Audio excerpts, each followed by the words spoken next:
আসসালামু আলাইকুম, শুভেচ্ছা জানাচ্ছি আপনাদের সবাইকে। আর কয়েকদিন পরে আপনাদের লিখিত পরীক্ষা অনুষ্ঠিত হতে যাচ্ছে। ইতিমধ্যে আপনারা সকল প্রস্তুতি শেষ করেছেন ইনশাল্লাহ। পরীক্ষার কয়েকদিন আগেই আপনারা আপনাদের অ্যাডমিট কার্ড, আপনাদের কলম, পেন্সিল, রাবার, স্কেল সহ যাবতীয় যা যা আনুষঙ্গিক বিষয় দরকার পরীক্ষার হলে নিয়ে যেতে চান সেগুলো আপনারা একটি ফাইল বন্দি করে রাখেন, অর্থাৎ ট্রান্সপারেন্ট একটি ফাইলে আপনারা সেগুলো সংরক্ষণ করেন, যেন পরীক্ষার আগে আপনার কোনো কারণে যেন ভুল না হয়। এবং যে কলমগুলো নেবেন কলমগুলো যেন সচল হয়, পূর্বে লিখেছেন ব্যবহৃত এমন কোনো কলম, আর একাধিক কলম যদি সঙ্গে নিতে পারেন সেটা অবশ্যই আপনার জন্য ভালো হয়। মূল বিষয়টি যেটি বলার জন্য আজকে আপনাদের সামনে হাজির হওয়া, সেটি হচ্ছে পরীক্ষার হলে আপনারা কি করবেন। পরীক্ষার হলে আপনারা সবাই নার্ভাস হয়ে যান। আমরাও বিগত সময় পরীক্ষা দিয়ে এসেছি, আমরাও নার্ভাস ছিলাম। আসলে এই নার্ভাসনেস থাকবে, আপনি যতদিন যে পরীক্ষায় অ্যাটেন্ড করেন না কেন, যতদিন আপনি পরীক্ষার্থী থাকবেন আপনার নার্ভাসনেসটা আপনার সঙ্গে ওতপ্রোতভাবে লেগে থাকবে।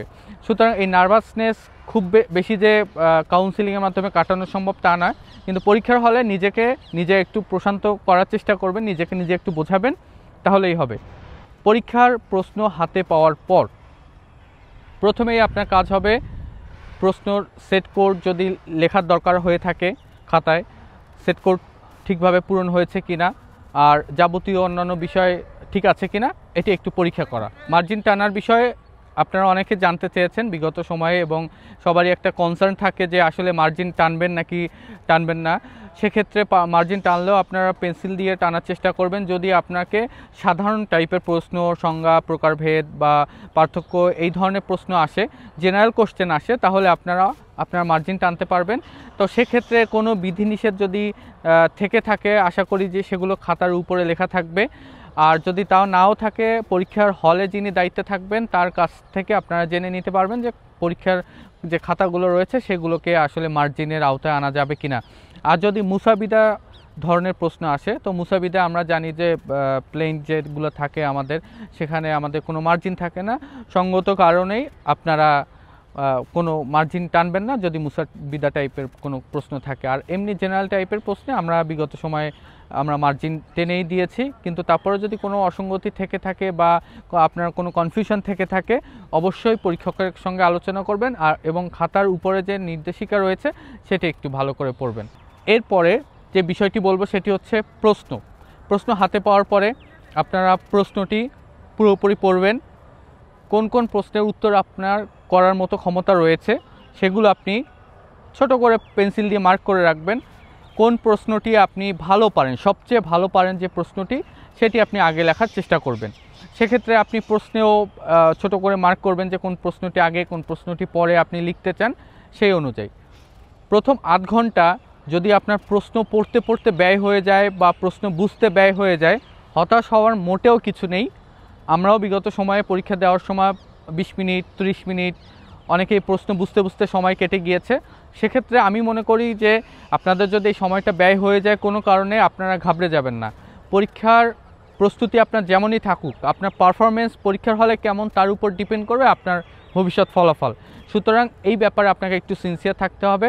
আপনি প্রশ্ন পাওয়ার পরে আপনি প্রশ্নগুলো গোছাবেন যে কোন প্রশ্নের পরে কোন প্রশ্নটি আপনি লিখতে পারেন, পেন্সিল দিয়ে আপনি দাগিয়ে মার্ক করে আপনি সুন্দরভাবে খাতায় লিখবেন। এক একটি প্রশ্নের জন্য আপনি সময় পান 40 মিনিট করে, কিন্তু কোনো কারণে আপনার যদি প্রথমে কিছু সময় ব্যয় হয়ে যায়, সেই সময়টি নিয়ে আপনার বিচলিত হওয়ার কিছু নাই। আমিও বিগত সময় যখন পরীক্ষা দিয়ে এসেছি, প্রথম আধ ঘন্টা প্রশ্ন বুঝতে আমার সময় লেগেছে। আর পরে একটি প্রশ্ন এসেছিল আরজি সম্পর্কে, যে প্রশ্নটির উত্তর করতে আমার প্রায় 1 ঘন্টা সময় লেগেছে, অর্থাৎ প্রায় 1.5 ঘন্টায় আমি মাত্র একটি প্রশ্নের উত্তর লিখেছিলাম। আর যে বাকি সময়টুকু রয়েছে 2.5 ঘন্টা, সে 2.5 ঘন্টা আমি বাকি আনসারগুলো করেছি, এবং শেষ সময়ে আমার হাতে আরও 5 মিনিট সময় ছিল।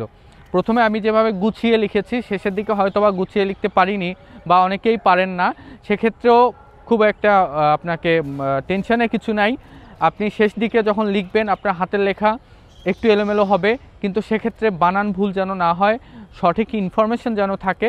এবং আরেকটি যেটা বিষয় রয়েছে, খাতা যেভাবেই আপনি লিখেন না কেন, খাতা যেন বোধগম্য ভাষায় লেখা হয়, অর্থাৎ আপনি যেভাবেই লিখছেন না কেন একজন পরীক্ষক যখন আপনার খাতাটি দেখবে তিনি যেন বুঝতে পারেন যে আপনি কি লিখতে চেয়েছেন বা কি বুঝিয়েছেন। তো এভাবে আশা করি যে আপনারা আপনাদের যে পারফরমেন্স রয়েছে পরীক্ষার হলে সেটি আপনারা সফলতার সঙ্গে পার করে আসতে পারবেন এবং কাঙ্ক্ষিত ফলাফল পর্যন্ত অপেক্ষা করতে হবে এবং ফলাফলেও আপনারা নিশ্চয়ই আপনাদের সফলতার চিত্র দেখতে পাবেন। তো আপনাদের সবার জন্য আমার পক্ষ থেকে দোয়া রইল, শুভেচ্ছা রইল, আপনারা সফল হন। আপনাদের যে দীর্ঘ পরিশ্রম রয়েছে সেই পরিশ্রম সফল হোক। আপনাদের বাবা মায়েরা হাসি মুখে আপনাদেরকে বরণ করে নিক, আপনাদের শিক্ষকরা আপনাদের বরণ করে নিক। সবাইকে শুভেচ্ছা জানাচ্ছি, আন্তরিক শুভেচ্ছা জানাচ্ছি। বিদায় নিচ্ছি। আসসালামু আলাইকুম।